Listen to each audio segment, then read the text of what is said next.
So functions going to infinity or negative infinity, that's really nothing new in our math discussion. But when we get to calculus, you've got to realize, of course, it's going to get a little bit different, right? It's got to get more complicated. So check out this function on the right. It's 3 divided by x minus 2. Notice as we're approaching 2, which would be the vertical asymptote, as we're getting closer to that, well, the function from the right side is going toward positive infinity up here. And from the left-hand side, approaching 1, it's going to negative infinity. Okay, again, nothing new. And then we look at the table that shows as we're coming from the left side of 1, as we're coming from the left side of 2, they're starting at 1.5, moving toward 2. Their last entry right here is 1.999. Well, what's that approaching? Well, look at the progress here of your values. They're getting bigger and bigger and bigger in a negative direction, which points out pretty well that this thing is headed toward negative infinity. If you look at it from the right side, they're starting way out at 2.5, and then they're coming in. Their last entry is this, which means that really big number is approaching positive infinity. Again, like the drawing shows. So what this section of notes is trying to get across to you is, even though those things don't approach the same value, the limit doesn't exist, but still in calculus we say, well, let's look at it in this way. So the first way we're looking at it is as we're approaching 2 from the left-hand side. Well, we saw up here that the values are getting bigger and bigger and bigger in a negative direction. And as we're approaching 2 from the right-hand side here, the values are getting larger and larger and larger in a positive direction. Here's the thing. We would describe those limits in the first case up here as being negative infinity. And we would describe the limit in the positive situation here as positive infinity. Now, that doesn't mean that infinity is a place they're going to reach. Infinity is just a concept. When we write stuff like this right here, we're really just saying as x gets closer and closer to 2, this function is increasing without bound. It means it just keeps going. It never reaches anything. It just keeps going forever. And as the notes are saying here, right down at the bottom, this is generally referred to as an infinite limit. Don't get confused. This is not one of those things like a delta epsilon sort of thing where you can say, oh, the closer I get to a value, I'm getting closer and closer to an actual number. There is no actual number. I hate to stress that too much, but there is no actual number when we're talking about infinity. It's just a concept. Now, if we get real mathy about it, in the box here we've got the actual mathematical definition of infinite limits. If you want to look at that, you can. We're not going to discuss it very much other than to say it's sort of like that idea that as we get closer and closer to a value using the delta, when we did this kind of thing. Actually, it was this kind of thing, wasn't it? Forget this. That's a whole different thing. All right, when we get closer and closer and closer down here, then what's happening? The function's getting closer and closer to a limit. There is no actual limit here. This is just a definition saying, you know what, it's just going on forever.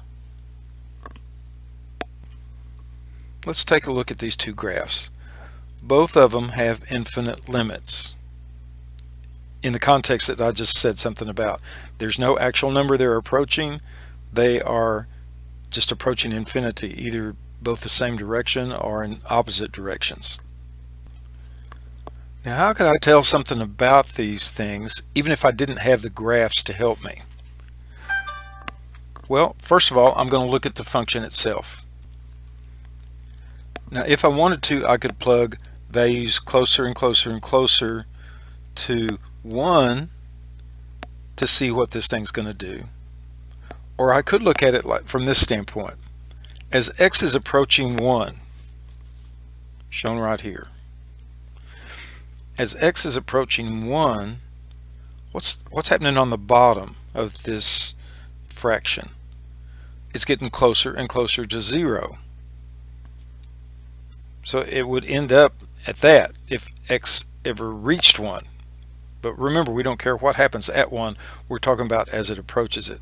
Well, just the fact that it would go to something like this tells me it's going to have an asymptote there. But look at the behavior from the left. Think about this. I'm taking this thing right here and I'm saying, all right, I've got 1 on top. That's staying constant. On the bottom, if I'm approaching 1 from the left, what does that really mean? That means I'm coming at it from numbers less than 1. Well, if on the bottom on the top I've got a positive number. On the bottom I've got less than 1 right here. Subtract 1. Is that going to give me a positive or negative? It's going to give me a negative number. That's then being squared. In other words, if I had like 0.9, take away 1, I would have negative 0.1. But I'm going to square it, which is going to give me a positive value. Like that. That tells me that I'm approaching, at least from the left-hand side, I'm approaching positive infinity. And the graph shows you that I am. But I don't even have to look at the graph to know this. That's what I'm getting at. If I do the same kind of thing approaching from the right, what am I going to have? Well, on top I've still got positive 1. On the bottom I've got coming at 1 from the right-hand side. In other words, think of a number like 1.1.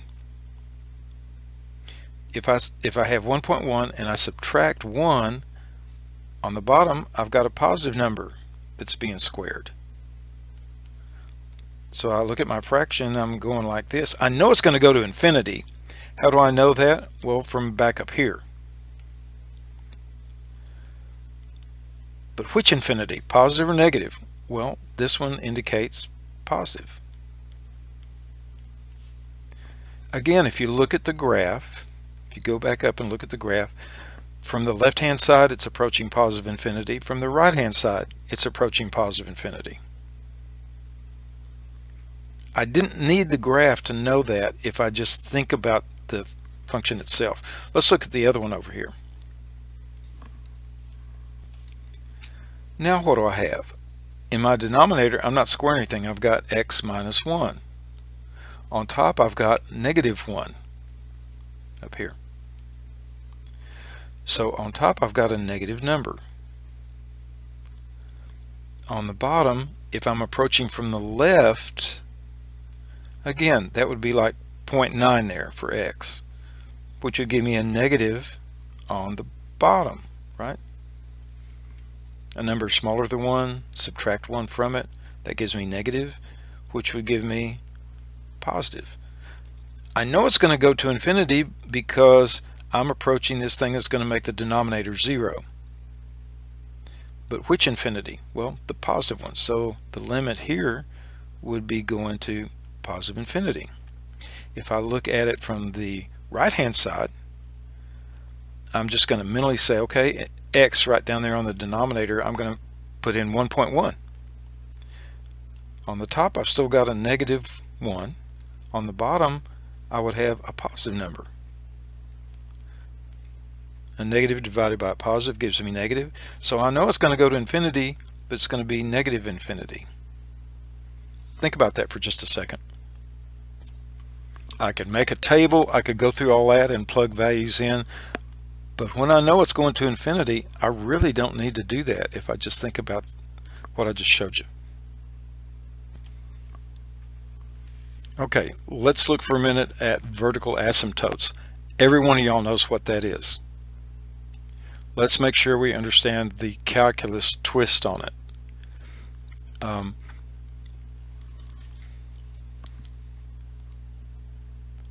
look at this. Here's the important part. We've got this situation right here. When would you have a vertical asymptote? It's when this numerator, this is what this is saying, can't be 0.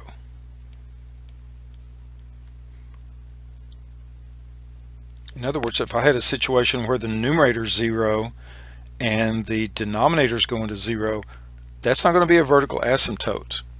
I've got to have a numerator that's non-zero. Can't stress that enough. And it says it right here too. The numerator cannot be 0. All right. That's the calculus idea. It's really not much different from what you've already seen. I just wanted to point out that if you get the situation where you've got 0 over 0, that doesn't indicate a vertical asymptote just because the denominator is 0. All right, let's work on a couple of these. First one here, A. I'm looking at the bottom. I can factor it.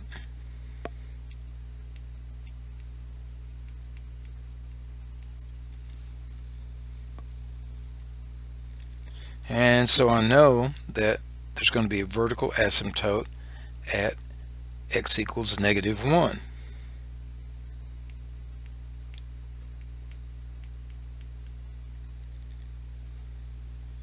And we could get what the function's approaching from the left and right, but we know at -2 that thing is going to be undefined and an asymptote. I'm going to change the second one up a little bit. I'm going to say, okay, I'm not going to have +8 there, I'm going to have -8. So you really ought to factor before you do anything else. So on the top, what's that going to be? Using the AC method, I'm going to get -8 if I multiply these two numbers, and I'm going to get +2 if I add them. So I'm thinking +4, -2. So I've got on the top now x squared plus 4x minus 2x minus 8. I can pull x out, so I've got x plus 4. I can pull a -2 out, so I've got x plus 4. So again, we're just talking about the top. On the top I've got x minus 2 times x plus 4. On the bottom I've got this thing right here is the difference of two squares, so I've got x plus 2, x minus 2.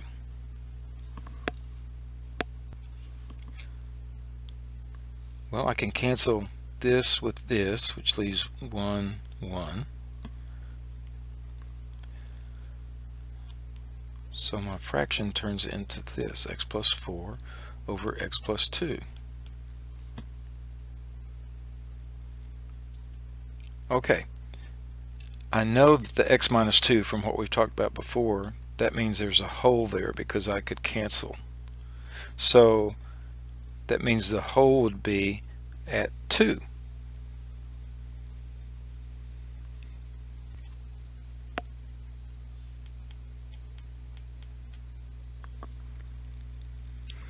But look at the rest of it.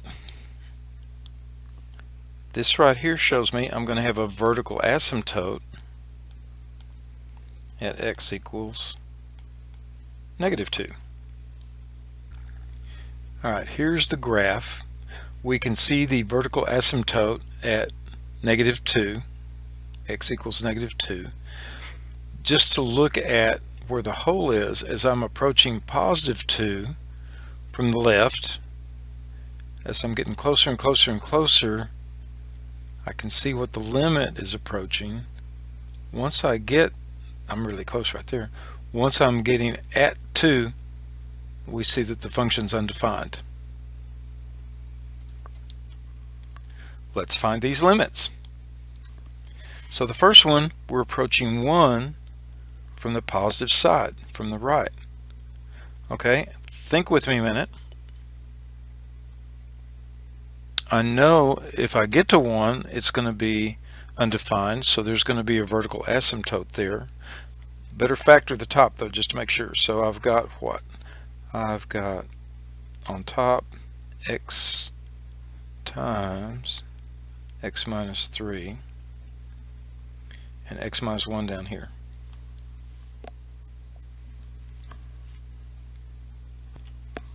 Now I'm not going to graph this first. I'm going to try just figuring it out from looking at the function itself. If I'm approaching 1 from the right, this is going to be a positive number because it's going to be bigger than 1, right? Positive. If I'm approaching 1 from the right and it's close to 1, well, I'm going to have a negative. If I'm close to 1 and I subtract 3 from it, I'm going to have a negative. If I'm approaching 1 from the right, it's going to be bigger than 1, take away 1, so that's going to be positive.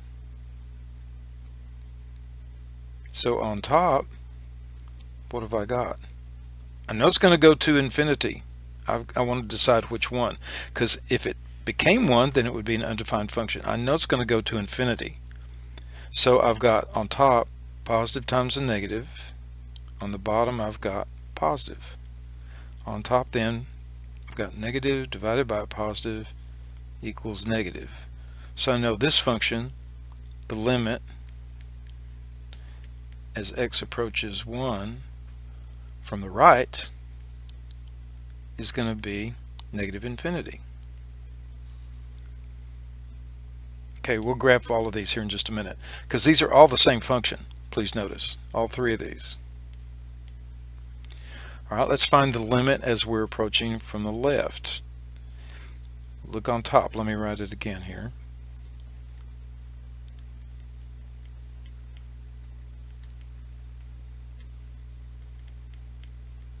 On top.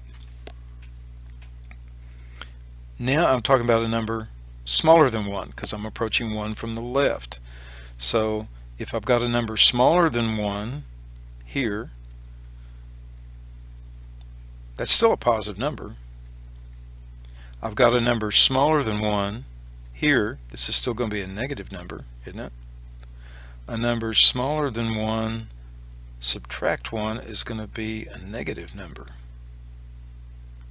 So I've got on top I've got positive times negative divided by negative, which gives me a negative divided by a negative, which equals positive. So I'm thinking, just based on this, that the limit as x approaches 1 from the left is going to be positive infinity. Now notice those two values from the left and from the right are not the same thing. I could say, well, as we're approaching from the right, it's negative infinity, and again, infinity is not a number, and approaching from the left, it's positive infinity. So let's look out here at this one. This just says, what's the limit as x approaches 1? Well, I can look back here at these two things, and they're different. And so I could say this limit out here just does not exist. Let's see what the graph looks like. So here's the graph. We can see as we're approaching 1 where that vertical asymptote is. If we're approaching from the right, we're headed toward negative infinity. As we're approaching from the left, we're headed toward positive infinity. And that agrees with our just kind of figuring it out without even having to look at the graph idea.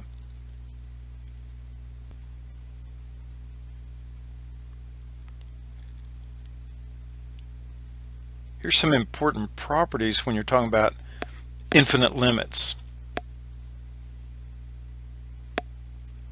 We're assuming a couple of things here. We're saying we got two functions, f of x and g of x. F of x has an infinite limit. G of x actually has one that's just going to be a number like we have figured out before. Let's see what happens when we combine them. Remember, f of x is infinite. If I add Let's just say, for the sake of argument, that L equals 10. Okay? If I add the two limits, if I say infinity plus 10, I've still got infinity, right? So just adding 10 more to infinity doesn't make it not infinity anymore. And that's what this is saying right here. This one says if you add a limit that actually does exist to an infinite limit, you're still just going to have an infinite limit. Or by the same token, what if I said infinite minus 10? I really haven't diminished the concept of infinite at all. Minus 10 is a drop in the bucket, right? So it doesn't change the fact that the result is infinite. Let's look at the products. Let's just leave L at 10. If I multiply infinite times 10, what do I get? I've still got infinite. Let's assume that L was minus 10. If L was minus 10, then I multiply them together, and all it changes is it goes to negative infinity. And the last one's saying, all right, I've got g of x. All right, its limit, let's go back to 10. Its limit is 10. F's limit is infinity. If I divide a number like 10 by an infinitely huge number, what's that limit going to be? Well, just 0. As the bottom number gets bigger and bigger and bigger, that means the actual fraction is getting smaller and smaller and smaller and approaching 0. And so I can say for sure that that limit is just going to be 0. Again, we can't reach infinity. It's a concept, but we can see what happens as we get bigger and bigger and bigger. So let's try and find a couple of limits here, and then we'll call it a day on this one. First one, A, I've got the limit of 1 plus 1 over x squared as x is approaching 0. Okay, the first thing I'm going to do is say, well, I can split those.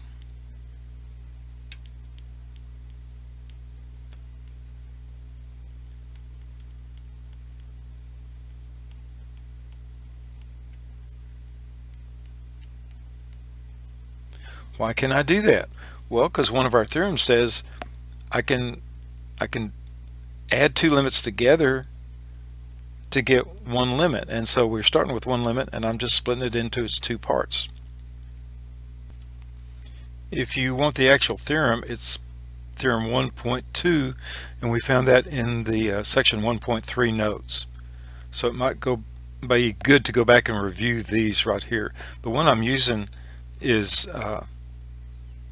number 2 here, the sum or difference. It says I can add two limits to get the limit of the two functions added together. Alright, so the limit of 1 as x approaches 0 is just 1. The limit of 1 over x squared as x approaches 0 is what? Well, as x approaches 0, I know it's going to go to infinity. From either side, if I square it, I know the bottom number is going to be positive. So this is going to be positive infinity. So my limit is just 1 plus infinity. Well, okay. I know adding that small amount to infinity is not going to make a difference. So the limit is just positive infinity. Let's look at B. I know that the limit of a quotient is the same as a quotient of the limits from our limit properties. So I can split these. I can say the limit as x approaches 1 from the left of x squared plus 1 divided by the limit as x approaches 1 from the left of cotangent pi x. So if x is 1, that's just cotangent of pi. Okay, let's take them one at a time. Up here for my numerator, I can just do a direct substitution. In other words, as x is getting closer and closer and closer to 1, my numerator is doing what? It's getting closer to 1 squared plus 1, which is just 2. Now for the denominator, what would cotangent of pi be? I know the cotangent of any angle equals the cosine of that angle divided by the sine of that angle. And at pi, if we were at pi, that would be what?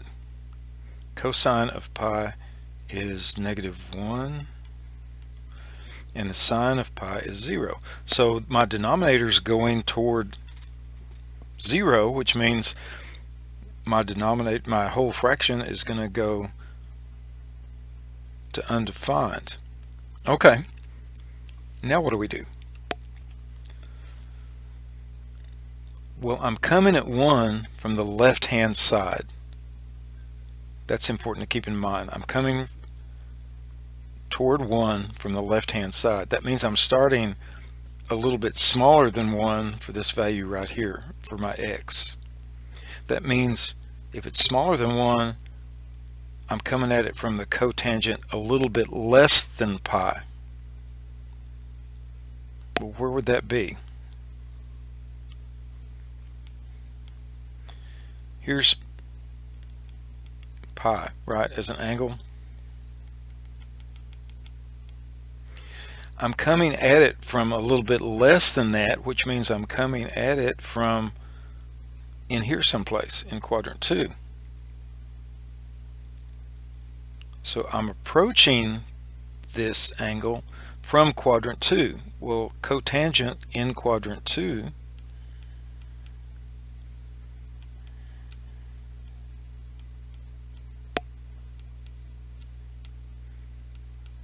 is negative.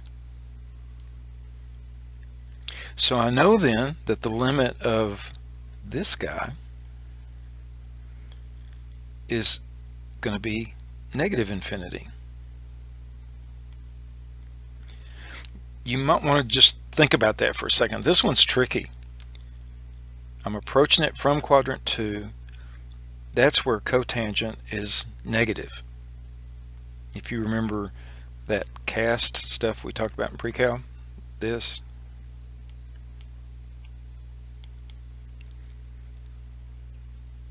Cosine and secant are positive in quadrant 4. Everybody's positive in quadrant 1. In quadrant 2, sine and cosecant are positive. In quadrant 3, tangent and cotangent. Be that as it may, cotangent is negative in quadrant 2. Remember, we haven't reached it to pi yet.